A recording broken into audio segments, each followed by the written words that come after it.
Pag pinasok mo ang utak ng babaeng may topak, makikita mo para ka lang nasa EDSA. Magulo, salasalabat, kumpulan, maingay, pabago-bago. Yan ang pag-iisip nila pag may sanib sila. Ngayon isipin mo, saan ba nag-umpisa ang topak? Nag-umpisa sa isang kasalanan o tampuhan. Pangalawa, nakulangan sa pansin na kailangan kang awayin para lambingin. Pangatlo, nagkaroon ng hormonal imbalance. Huwag mo nang intindihin dahil sila mismo hindi nila maintindihan.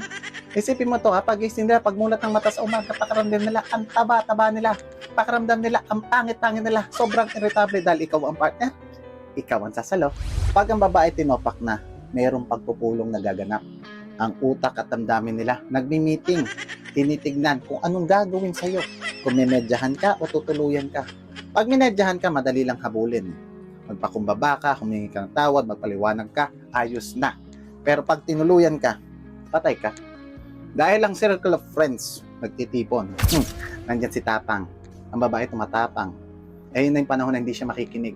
Dahil ang alam niya lang tama, sila lang ang tama. Pangalawa sa historian. Lahat ng kasalanan ng nakaraan, binabalik nila na parang nangyari lang kahapon. Pangatlo, yung manghuhula. Alam mo na, overthink is real. Sa mundo nila, hindi pa nangyayari pero nangyari na. Pang-apat, si pride. Patigasan ng laban dito. Ayos ni. Magkakaayos na. Pero bubulungan pa. Huwag mo pa nang kausapin. Hindi pa siya nahihirapan. Hindi pa siya humihingi ng tawad. Nakita niyo? Kung ako tatanungin kung ako magiging isang babae, huwag na lang ka. Pwede nila akong gawing alagang hayop. O isang maging pataba sa lupa. Nakita niyo kung gaano kahirap maging babae. Aray ko po! Gago!